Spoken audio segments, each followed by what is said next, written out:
This episode is about ChatGPT, and I don't want to get bogged down with names and acronyms here. So, what I'm talking about here is an AI which is able to reproduce text in a very credible manner.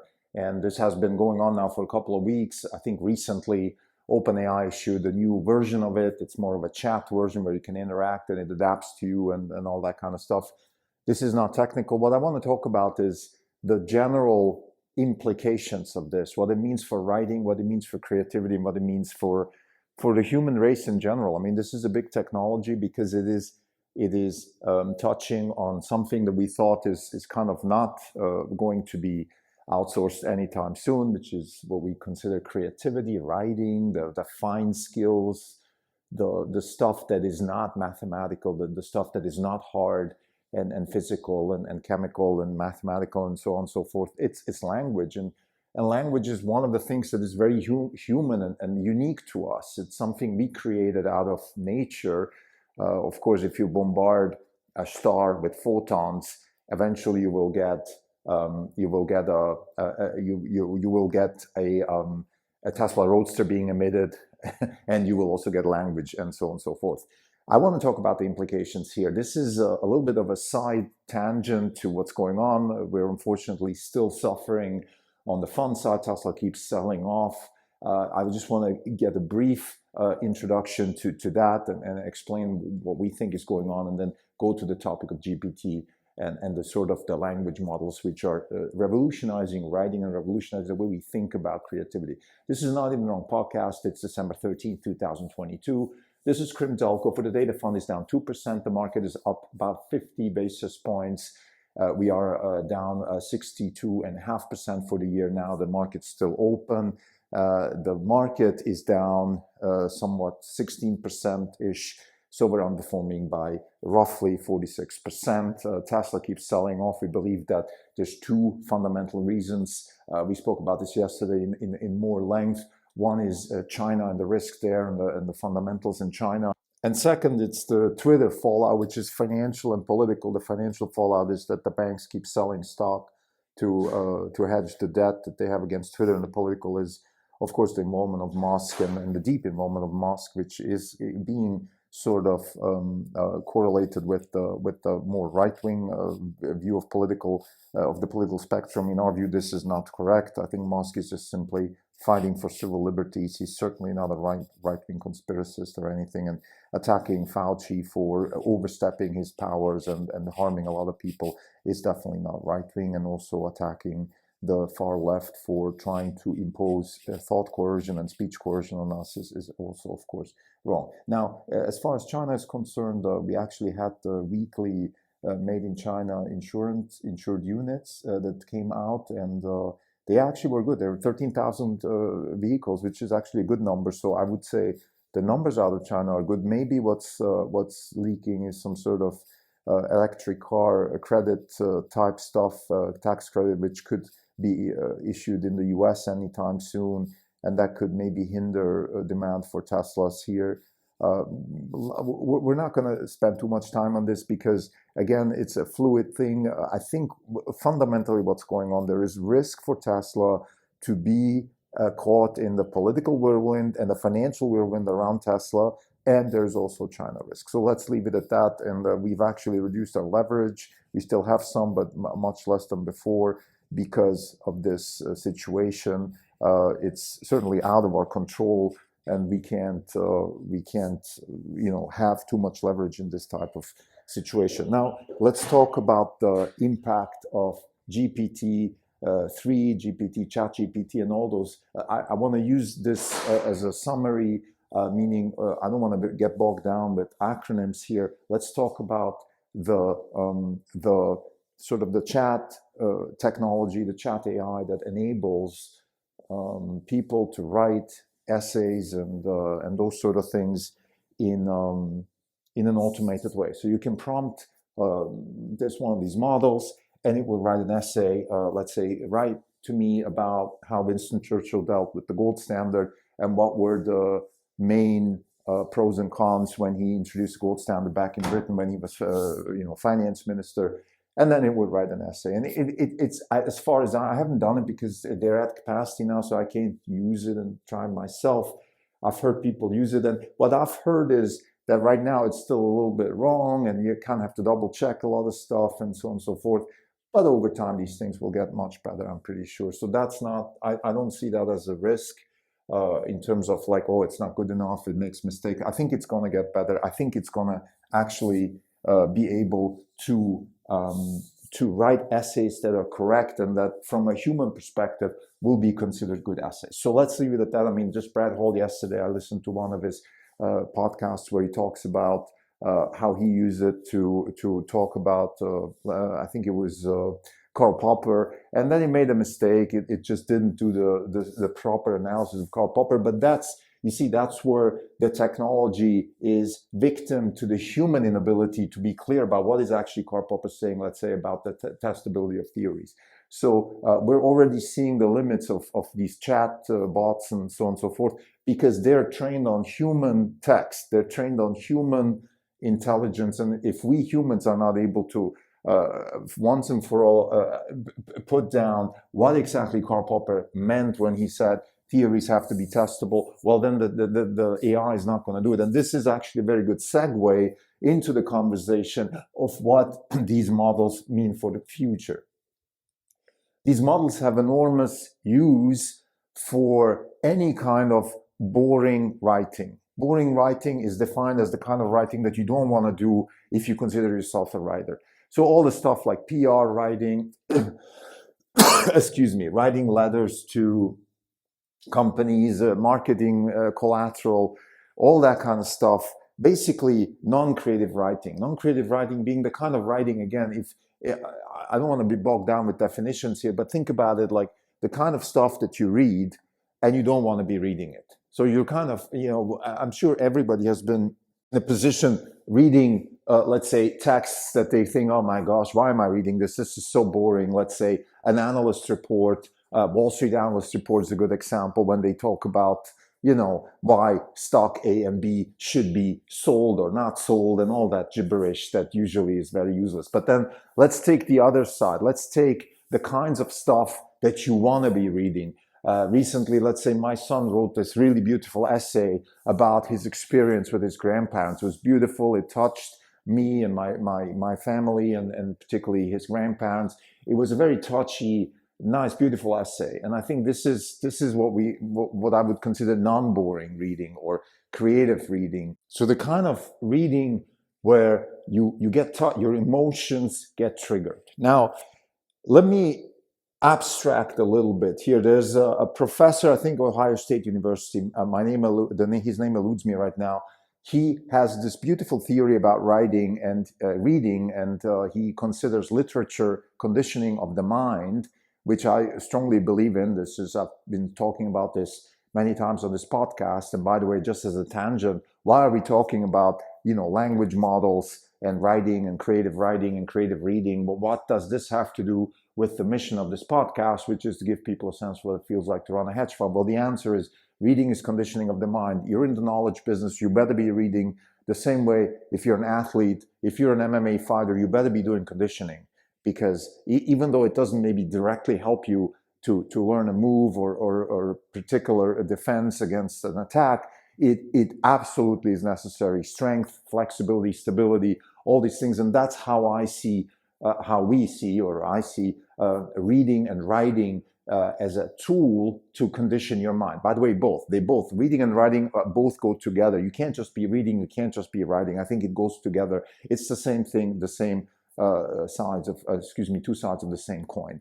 Now let's get back to this professor. Again, the name eludes me, doesn't matter. The point is this, his point is more important. And what he's saying is also that reading and literature have evolved throughout the centuries and millennia as a tool to replicate something into our brains. In other words, it's our brains, it's the way we have evolved as a species, that we interpret writing, and the good writing, what we consider good writing, is what is resonating with our brains. That's good writing. In other words, good writing for a species different than ours would be very different than what's good writing for us, because our brains have evolved differently. Now, how have our brains evolved? What is it that we're really interested in when we talk about writing?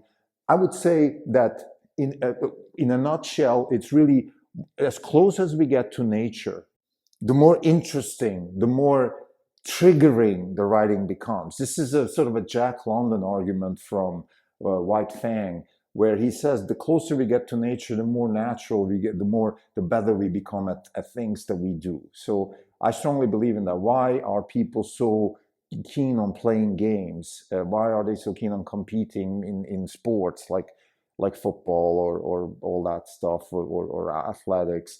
It's because it's closer to nature, closer to our existence as humans, as a species, where we compete, where we measure ourselves with others. Those are the kinds of things we like to do, even though maybe and there's the platitudes that come with a sophisticated society that's kind of beneath us, and we should be inclusive and not compete, and all that kind of stuff. And some of that is warranted, some of that is not. The question is, of course, like when it comes to writing, when it comes to entertaining people, which is a very important part of writing, which is entertaining, and not in a sense, well, we need to do something in the evening. It's more entertainment is really what we're interested in, no matter where we are, when we work, when we have friends, when we date, when we are kids. All of the things we do in life, in my point of view, are much better if we're being entertained while we're doing them. And that's, people say, oh, I love my job, it doesn't feel like work. Well, what does that really mean? It means that it's entertaining. So again, what is good writing? I think it's when it gets close to nature. Of course, things like love, sex, violence, fighting, defense, the biblical stuff, the brother kills the other brother because he's jealous. Why are all these things so transcendent? Why do they transcend so many generations and millennia? Because they're kind of archetypical characters and archetypical motives that somehow trigger our brain. I would say there's another class of writing that I personally enjoy, which is kind of like the sort of the problem-solving writing. I just recently read an essay about Bitcoin and how Bitcoin is a pioneer species. And the person compared Bitcoin and energy being used for Bitcoin mining as sort of like the fungi that colonize very barren land and then build on top of that. And then you have, after millions of years, you might have actually a jungle on that barren land. So the pioneer species is the first one to step foot on a very barren land and then keep growing, enable a whole ecosystem to evolve. And the argument was that Bitcoin is the same, because you could have stranded energy. Let's say you have geothermal energy in New Zealand, and there's absolutely nobody living there, but there's energy there, and you could then go there, build a Bitcoin mining infrastructure, mine Bitcoin, of course financially survive, because Bitcoin is a decentralized asset. But then you could have this infrastructure which is built there in that particular part of New Zealand, let's say, and then you could start maybe building a village and a warehouse and a little bit of industry. And next thing you know, over a couple of decades, there's actually a city and a whole civilization being built around that little Bitcoin mining infrastructure that was built there first. So Bitcoin as a pioneer species, and the reason I'm using this example, it's a beautiful example because it triggered my interest. I read it. It was a little bit long and it could have been a bit shorter and all that stuff. I think there's always two different ways to look at writing. One is the story very interesting, and then is the writing very good? Often the writing is not so good. People write too much. They could shorten stuff, but the story can be very interesting, and that's really what I care about. When I started writing for myself back in the day when I used to work at a newspaper, my boss told me, look, the story you pick is 50% of your job, and the title you pick is 25%. The other 25% is all the writing, the grammar, the punctuation, all of that stuff it's 25%. It's important. Don't make mistakes. Don't misspell stuff. But the story you pick and the actual title, so it's the entertainment. It's triggering this interest in the brain. Now, let's now, draw the arch to this new model. So what I'm trying to say here, basically, with all this, is that I believe that all these models that are popping up now will just sharpen our view on what is good writing and what is bad writing. In other words, what is boring writing and what is non-boring writing. So all the boring writing will be outsourced to these models. The marketing collateral, the influencer writing some generic BS just to sell sneakers. The CEO giving a scripted speech about her earnings call. The president giving a scripted speech to the other president in a press conference. All of that kind of stuff can be done by these models because it's boring. We're not interested in it. We humans know this is BS. This is all scripted. We're not really interested. The other stuff, the non-boring writing, I don't want to use the word creative, but the stuff that triggers us. And when I say the stuff that triggers us, there's no generic stuff that triggers us. We are all triggered by different things. But there are things that trigger all of us. And I believe all of us. There's no such thing as somebody who doesn't like reading. It's just that a lot of the stuff that's out there, it's, organized by the sort of the modern priesthood of English teachers and the English Association of this and the German Association of that and the Goethe Institute and the Lycée Français and blah, blah, blah, blah, blah. What I'm trying to say here is there's a modern priesthood organizing and telling us what is good writing, what is bad writing, and a lot of that stuff doesn't resonate with us. My son's in high school right now. He doesn't like reading because a lot of the books they read are not very good. Some of them are interest them, and interest him, and that's what I think is what's so important. That I think we can all find something that triggers our juices, and that's, I think, where the future of writing will go. Humans will have to differentiate themselves even more from the generic, non-boring stuff, and that's a good thing. A lot of jobs will be lost, but those are jobs that, in my opinion, shouldn't even exist. The kind of stuff where let's say you write marketing collateral. Who likes to write marketing collateral? I think zero. Everybody would tell me, I am 100% sure anybody who has a job like that, the PR people, the marketing people, those ghostwriters who write speeches for politicians, they would tell me that I'm actually a writer, I want to write my novel, but I'm doing this for a living. So let the model do this for a living. You go find something else to do. And maybe you should write your novel. Maybe you should try to really be good at what you're doing and trigger something. I just read a novel, a beautiful novel about a girl that is stuck in marshlands in North Carolina. And it's a little bit of a murder mystery, and it's a little bit of about what does it mean to be in nature, and how does nature react to threats, and what does love mean, and beautiful, beautiful, beautiful. They made a movie, actually. I think Reese Witherspoon produced it. Movie is so good acting. Maybe given how good the book is, I think they could have done a better job with the movie. But nevertheless, those are beautiful books. I like those books. The books I'm reading right now, we begin at the end. Beautiful book, great book. Again, a bit of a mystery, a bit of a murder / weirdo mental illness, what's going on here kind of story. But it's fine. I wouldn't give it 5 stars, but there are things that trigger me, and again, other people have different triggers. Now, what are the classics? Do I like Dostoevsky? Yes, I do, and a lot of other people do. I love John Steinbeck. I am a big Thomas Mann fan.